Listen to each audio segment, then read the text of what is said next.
الرحيم نحمده ونصلي ونسلم على رسوله الكريم أما بعد أعوذ بالله من الشيطان الرجيم بسم الله الرحمن الرحيم الرحمن علم القرآن خلق الإنسان علمه البيان صدق اللہ العظیم۔ بزرگوں اور بھائیوں، آپ بہت دیر سے بیٹھے ہوئے ہیں، اس کا بھی مجھے احساس ہے، اور بہت ساری کام کی باتیں آپ حضرات تک پہنچ چکی ہیں، انہیں پر عمل کا جذبہ اور تہیہ اگر کر لیں تو ہم سب کی نجات کے لیے کافی ہے۔ پھر ابھی عشاء کی نماز بھی آپ حضرات نے نہیں پڑھی ہے، اس لیے بہت دیر تک میں آپ حضرات کو یہاں بٹھائے نہیں رکھوں گا۔ طبیعت کا تقاضا تو یہ ہے کہ اس وقت بات نہ کی جاوے، لیکن جن لوگوں نے یہ بزم سجائی ہے، بلایا ہے، ان حضرات کے جذبات کی رعایت کرتے ہوئے چند باتیں آپ حضرات کے سامنے رکھوں گا۔ دیکھیے، ترمذی شریف حدیث کی بڑی مشہور کتاب ہے، اس میں ایک عنوان ہے کتاب التفسیر۔ اس کتاب التفسیر کے اخیر میں امام ترمذی رحمۃ اللہ علیہ نے ایک حدیث نقل فرمائی ہے، وہ یہ ہے کہ آقا فرماتے ہیں کہ جب اللہ تبارک و تعالی نے زمین کو پیدا فرمایا تو زمین پانی پر بچھائی گئی ہے، اور پانی پر کوئی چیز ٹھہرتی رہی ہے، وہ ہچکولے کھاتی ہے، ہلتی ہے، مضطرب رہتی ہے۔ تو زمین جو ہل رہی تھی وہ آپ کے اور ہمارے کام نہیں آ سکتی، اس لیے اللہ تبارک و تعالی نے زمین کے دامن پر جگہ جگہ پہاڑوں کا سلسلہ قائم فرما دیا، جس کی وجہ سے زمین اپنی جگہ ٹھہر گئی، اس میں جماؤ اور استحکام پیدا ہو گیا۔ فرشتوں نے جب یہ کیفیت دیکھی تو تعجب کے ساتھ اللہ سے عرض کیا کہ اللہ، پتھر میں آپ نے اتنی طاقت رکھی ہے کہ اتنی لمبی چوڑی زمین کا لرزہ ان پتھروں کی وجہ سے ختم ہو گیا، تو کیا پتھر سے زیادہ قوت اور طاقت والی کوئی چیز بھی آپ نے دنیا میں پیدا فرمائی ہے؟ اللہ تبارک و تعالی نے فرمایا کہ ہاں، ہم نے لوہے سے زیادہ قوت والی ایک چیز پیدا کی ہے، اور اس کا نام ہے لوہا۔ آپ جانتے ہیں پتھر کتنا ہی مضبوط ہو، کتنا ہی بڑا ہو، جب لوہے کی ضرب اس کے اوپر لگتی ہے تو وہ بکھر جاتا ہے۔ فرشتوں نے پوچھا اللہ، کیا لوہے سے طاقتور چیز بھی کوئی پیدا فرمائی ہے؟ ارشاد فرمایا کہ ہاں، ہم نے لوہے سے زیادہ قوت اور طاقت والی ایک مخلوق پیدا کی ہے، اور اس کا نام ہے آگ۔ لوہا کتنا ہی سخت ہو، لیکن جب آگ کے حوالے اس کو کیا جاتا ہے تو پانی کی طرح بہنے لگتا ہے، موم کی طرح پگھل جاتا ہے۔ فرشتوں نے پوچھا کہ اللہ، کیا آگ سے بڑی طاقتور بھی کوئی چیز آپ نے پیدا فرمائی ہے؟ اللہ تبارک و تعالی نے فرمایا کہ ہاں، ہم نے آگ سے بھی زیادہ قوت اور طاقت کی والی ایک مخلوق پیدا کی ہے، اور اس کا نام ہے پانی۔ آگ کتنی ہی بلند ہو، اس کے شعلے آسمان کو چھو رہے ہوں، لیکن پانی کی بوچھار اس کے اوپر گرتی ہے تو آگ اپنا وجود کھو دیتی ہے۔ فرشتوں نے پوچھا کہ پانی سے زیادہ طاقتور بھی کوئی چیز پیدا کی ہے؟ فرمایا کہ ہاں، پانی سے زیادہ طاقت اور قوت والی ایک مخلوق ہم نے پیدا کی ہے جس کا نام ہے ہوا۔ لاکھوں ٹن پانی بادل کی شکل میں، ہوا ہزاروں کلومیٹر، لاکھوں کلومیٹر ادھر سے ادھر لے کر کے پہنچ جاتی ہے، پتہ بھی نہیں چلتا ہے۔ تو آپ دیکھیے کتنی طاقتور چیزیں اللہ نے پیدا فرمائی، اور اس کے بالمقابل انسان انتہائی کمزور اور گودا۔ خود اللہ نے قرآن پاک کے اندر فرمایا خلق الانسان ضعیفا، انسان کو بہت گودا پیدا کیا گیا ہے، کمزور پیدا کیا گیا ہے۔ ایک طرف اتنی طاقتور مخلوقات اور ایک طرف گودا معمولی کمزور سا انسان، لیکن اللہ نے اشرف المخلوقات اور مخلوق کائنات جو بنایا وہ انسان کو بنایا۔ تو کیا آپ کبھی یہ سوچتے نہیں ہیں کہ اس گودے سے کمزور سے انسان کو اتنی قوی ہیکل، بڑی بڑی مخلوقات کا مخدوم اور سردار کیوں بنا دیا؟ کبھی اس کو سوچا کرو۔ سوچو گے تو آپ کو پتہ چلے گا کہ انسان کی فضیلت، اس کی برتری اور اس کی بزرگی کی بنیادی وجہ جو ہے وہ علم ہے۔ آپ جانتے ہیں کہ آدم علیہ السلام کو اللہ نے اپنے ہاتھ سے پیدا کیا۔ یہ آدم علیہ السلام کی ایسی خصوصیت ہے کہ دنیا میں کسی کو یہ خصوصیت حاصل نہیں ہے، حتیٰ کہ حضرت نبی پاک علیہ السلام کو بھی یہ شرف حاصل نہیں ہے، وہ بھی عام انسانوں کی طرح دنیا میں تشریف لائے ہیں۔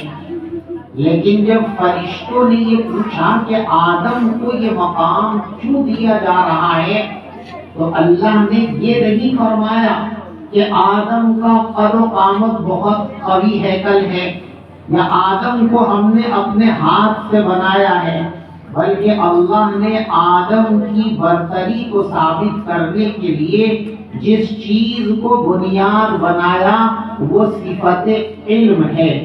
وَعَلَّمَ آدَمَ الْأَسْمَاءَ كُلَّهَا ثُمَّ عَرَضَهُمْ عَلَى الْمَلَائِكَةِ، اللہ نے آدم کو تمام چیزوں کی حقیقت سے آشنا کر دیا، اور جب فرشتوں نے آدم کا یہ کمال دیکھا تو انہوں نے اپنے آپ کو شکست میں لے لیا، اور اللہ کے حکم کے مطابق وہ آدم علیہ السلام کے سامنے سجدہ ریز ہو گئے۔ اس لیے کہہ سکتے ہیں کہ انسانوں کے لیے اللہ کی نعمتوں میں سب سے بڑی نعمت علم کی دولت ہے۔ آپ دیکھیے قرآن پاک کی ایک سورت ہے سورہ رحمان، اس میں اللہ تبارک و تعالیٰ نے دنیا کی، جنت کی بہت ساری نعمتوں کا ذکر فرمایا، اور ہر نعمت کو ذکر کرنے کے بعد ہمارے ضمیر پر دستک دی، چوٹ ماری، فَبِأَيِّ آلَاءِ رَبِّكُمَا تُكَذِّبَانِ، کتنی نعمتوں کو جھٹلاؤ گے، تم جھٹلاتے جھٹلاتے مٹ جاؤ گے، لیکن اللہ کی نعمتیں ختم نہیں ہو سکتی۔ آپ ذرا غور کیجیے اس سورت پر، اللہ تبارک و تعالیٰ نے اس میں جنت کی حوروں کا بھی ذکر کیا ہے، جنت کی نہروں اور باغوں کا بھی ذکر کیا ہے، جنت کے پھلوں کا بھی ذکر کیا ہے، لیکن سب سے پہلے جو بات اللہ نے بطور نعمت اس صورت کے اندر ذکر کی ہے وہ دولت علم ہے۔ حضرت امام رازی رحمت اللہ علیہ جو قرآن کے بڑے مفسر ہیں، وہ فرماتے ہیں کہ اگر اللہ کی نگاہ میں علم سے بڑی کوئی دولت ہوتی تو اللہ تبارک و تعالیٰ سورہ رحمان کو اس دولت اور نعمت کے تذکرے سے شروع فرماتے، لیکن اللہ نے سب سے پہلے جس چیز کا ذکر کیا وہ دولت علم ہے، قرآن کا علم ہے۔ اللہ فرماتے ہیں الرحمن رحمان کی رحمت کا سب سے بڑا مظہر یہ ہے کہ اس نے انسان کو علم سے سرفراز کیا۔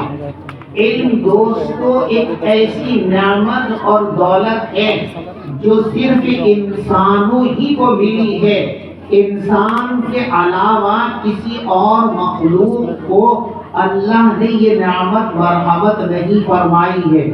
معلومات فرشتوں کے پاس بھی ہیں، جنات کے پاس بھی ہیں، لیکن علم کی دولت اللہ تبارک و تعالی نے صرف اور صرف انسان کو عطا فرمائی ہے۔ قرآن کی ایک آیت ہے جس میں اللہ فرماتے ہیں اِنَّا عَرَضْنَا، قرآن کی ایک آیت کریمہ ہے جس میں اللہ فرماتے ہیں اِنَّا عَرَضْنَا الْأَمَانَةَ عَلَى السَّمَاوَاتِ وَالْأَرْضِ وَالْجِبَالِ فَأَبَيْنَ أَن يَحْمِلْنَهَا وَأَشْفَقْنَ مِنْهَا وَحَمَلَهَا الْإِنسَانُ إِنَّهُ كَانَ ظَلُومًا جَهُولًا۔ اس کا ترجمہ یہ ہے کہ ہم نے یہ امانت پہاڑوں کو پیش کی، فلاں کو پیش کی، فلاں کو پیش کی، سب اس کے اٹھانے سے ڈر گئے، عاجز رہے، کوئی اس امانت کو سنبھالنے کے لیے تیار نہیں ہوا۔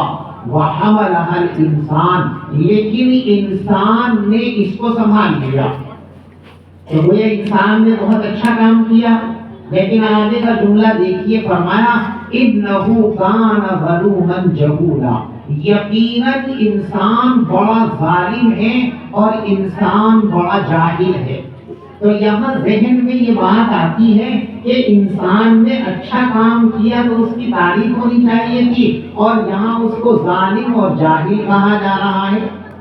حکیم الاسلام حضرت مولانا قاری محمد طیب صاحب رحمت اللہ علیہ نے ایک جگہ لکھا ہے کہ انسان کی جتنی بڑی تعریف ظلوماً جہولا ان دو لفظوں کے اندر ہے، اس سے زیادہ انسان کی اعلیٰ درجے کی کوئی تعریف نہیں کی جا سکتی۔ اور اس کو ایسے واضح فرمایا کہ دیکھو، ظلوم کہتے ہیں، ظالم کہتے ہیں اس شخص کو جو انصاف کرنے کی صلاحیت رکھتا ہو اور انصاف نہ کرے، اس کو کہتے ہیں ظالم۔ اور اگر کسی چیز کے اندر عدل و انصاف کرنے کی صلاحیت نہ ہو، اس کو کوئی ظالم نہیں کہتا۔ ظالم اسی کو کہتے ہیں جو انصاف کر سکے اور پھر بھی نہ کرے۔ ایسے ہی جاہل، جس چیز میں علم کو سنبھالنے کی صلاحیت ہو اور علم حاصل نہ کرے، اس کو جاہل کہتے ہیں، اور جس میں حصول علم کا مادہ نہ ہو، اس کو کوئی جاہل نہیں کہتا۔ آپ نے کسی کو نہیں سنا ہوگا کہ وہ دیواروں کو جاہل کہتا ہو، پتھروں کو جاہل کہتا ہو۔ جو بھی کہتا ہے انسان کو جاہل کہتا ہے۔ اس کا مطلب یہ ہے کہ انسان اللہ کی مخلوقات میں وہ واحد مخلوق ہے جو عدل و انصاف کی صفت اپنے اندر پیدا کر سکتی ہے۔ اللہ نے عدل و انصاف اور علم کی اپنی دو خاص صفتیں صرف اور صرف انسان کو عطا فرمائی ہیں۔ انسان کے علاوہ کوئی مخلوق اس صلاحیت کی حامل نہیں ہے کہ وہ عدل کی صفت اور علم کی صفت کو اپنے اندر پیدا کر لے۔ اس سے معلوم ہوا کہ آپ کا اور ہمارا اصل زیور جو ہے وہ علم ہی ہے۔ علم کتنی بڑی دولت ہے، اس کو بیان کرنے کے لیے بہت وقت چاہیے۔ نہ آپ میں اس وقت سننے کی ہمت ہے اور نہ وقت مجھے اس کی اجازت دے رہا ہے۔ بس قرآن کا ایک واقعہ آپ کو سنا دوں، اسی پر انشاءاللہ بات ختم ہو جائے گی۔